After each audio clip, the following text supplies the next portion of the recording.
appears that Sidney Powell, the lawyer that's been peddling insane conspiracy theories, has been repudiated by Donald Trump's legal team. Now, this is according to the New York Times. President Trump's campaign on Sunday disavowed Powell, one of his lawyers who had pushed these false claims of voter fraud since she, after she made wild accusations that Republican officials were involved in a payoff scheme to manipulate voting machines. This entire conspiracy theory is full of many, many moving parts. First, there's like Hugo Chavez. Somehow the dead Hugo Chavez was involved. And then you also had two Republican congressmen. It's completely, it's just a lot of insanity. So now I want to go to the statement here that the Trump campaign released on Sunday here. So let's take a look at that first. All right. So this is one of Trump's lawyers, Jenna Ellis, saying Sidney Powell is practicing law on her own. She is not a member of the Trump legal team. She is also not a lawyer for the president in his personal capacity. Oh, that is very interesting. Especially considering how Powell was described as a member of Trump's elite strike force on his legal team. Okay. Elite strike force, right? Remember, she released the Kraken, right? She was supposed to be the Kraken. Well, what happened? What happened? All right. So now she had also appeared with Trump's other lawyers, including Rudy Giuliani. You could see from the sidebar. That's where she was from. All right. You could see it. And that was from the press conference that she was a part of on Thursday. For somebody who doesn't seem to be involved or isn't officially involved in the Trump campaign's legal defense or any of that stuff, she sure seems to hang out with them a lot and get featured a lot and speaks with them a lot. Huh. Weird. So now, this press conference, I'm pretty sure you've all seen it by now.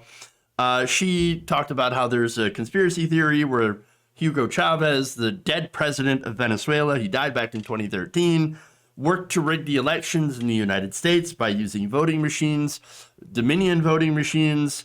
And so somehow in 2013, he's like, let's rig the 2020 elections, but not the 2016 elections. Let's not rig those. Perfectly legitimate. But 2020, that's the one we're going to rig. What? It gets better. Appearing on Newsmax on Saturday night, Ms. Powell further pushed a conspiracy theory, saying that two top Republicans in Georgia, Governor Brian Kemp, Secretary of State Brad Raffensperger, they were allegedly taking payoffs, according to this lunatic. What? Oh, payoffs from what? The Democratic Party? From Hugo Chavez? Or Hugo Chavez's desiccated corpse? I don't know. Nobody knows because it makes no sense because she's crazy. So speaking of crazy, she might be a little too crazy even for Trump. Mr. Trump, according to the Times, has been agitated about Mr. Giuliani and Ms. Powell for a few days. Oh, no kidding. Maybe it had something to do with, Giuliani half melting on stage.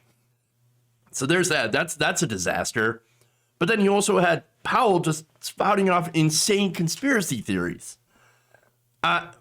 Look, my guess is that Giuliani was probably considered by Trump to be the worst part of that. Here's what apparently he said.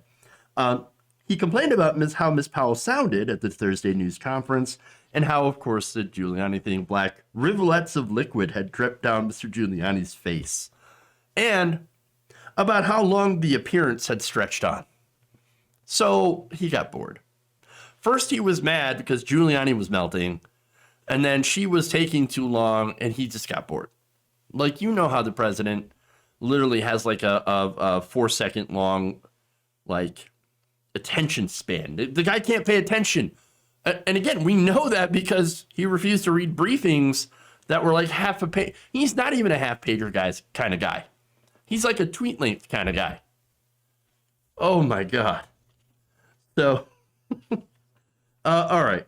The whole thing, like I said, was an embarrassing spectacle. Their claims, of course, were not received very well by other Republicans. Chris Christie called it a national embarrassment. And even, again, Rudy Giuliani was like, yeah, nope, that went very, very poorly.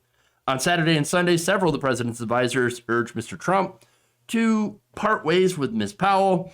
One of those people said that even Mr. Giuliani had recognized that she had gone too far. We have found the line, my friends, of too far. But here's the thing. Donald Trump still believes in her. Of course he does. In the last couple of weeks, he's been tweeting about how Dominion voting system has been caught switching votes. Well, we got the evidence. We got to do any day now. We're gonna expose the Democrat Party, and they're rigging the votes. Okay, but there is no evidence. And so, look, I think the real reason that he was able to get convinced to let her go is because I think she was just too honest. You guys remember this. This was Sidney Powell on Fox News talking about what they really want to do. The entire election, frankly, in all the swing states should be overturned, and the legislatures should make sure that the electors are selected for Trump. And that's it. That's really all that she wanted to do. And all that he really wanted to do. And so everyone knows that this is bullshit. Trump's lawyers know it's bullshit. That's why they haven't said anything in court. Donald Trump vacillates between knowing that it's bullshit and thinking, ooh, I've got a chance. There's a chance. And of course, his followers do the same thing. Okay. And look, the thing about not having evidence when you go to court is that you have to provide evidence. You can't just lie. Conspiracy theories do not fly in court. And by the way, they just got tossed out of Pennsylvania court with prejudice. Now, the judge called the case a, quote, Frankenstein's monster that has been, quote, haphazardly stitched together to avoid precedent. So there's your case in Pennsylvania. Frankenstein's monster of nonsensical arguments and conspiracy theories. Yeah. So much for the elite legal team. Yeah. Even Tucker Carlson, by the way, distanced himself. I don't know if you've seen this already, but here's what he said about Sidney Powell. So that's a long way of saying we took Sidney Powell seriously. We had no intention of fighting with her. We've always respected her work. We simply wanted to see the details. How could you not want to see them? So we invited Sidney Powell on the show. We would have given her the whole hour. We would have given her the entire week, actually, and listened quietly the whole time at rapt attention. That's a big story. But she never sent us any evidence, despite a lot of requests, polite requests, not a page.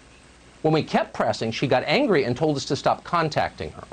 When we checked with others around the Trump campaign, people in positions of authority, they told us Powell has never given them any evidence either, nor did she provide any today at the press conference.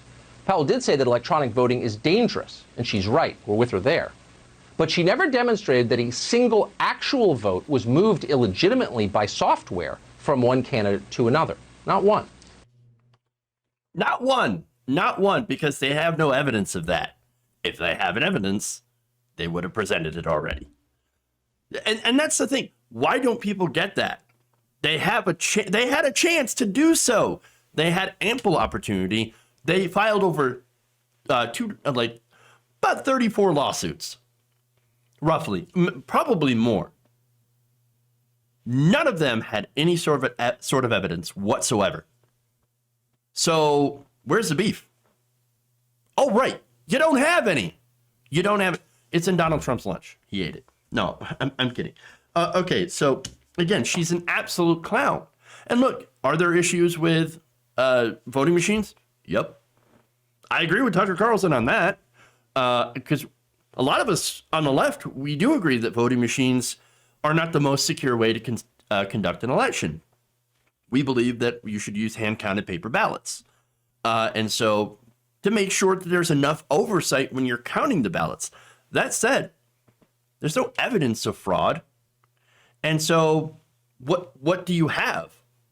Nothing. You have no case. You have no case. And so she's a clown. Rudy Giuliani's a clown. They're all clowns.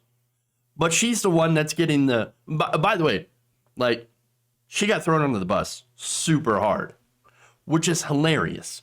And that's why the internet's laughing at her right now. Let me give you some tweets here.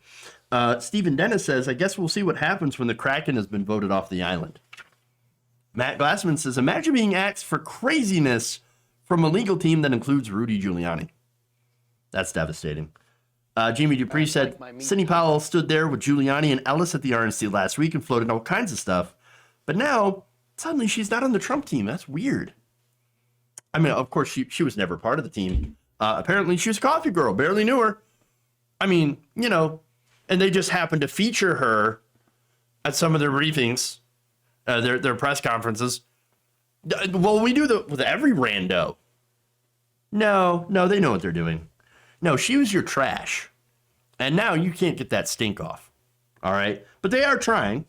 In fact, Yashar Ali said just 3 days ago, the official GOP Twitter account was tweeting out videos of Sidney Powell at the press conference, praising her.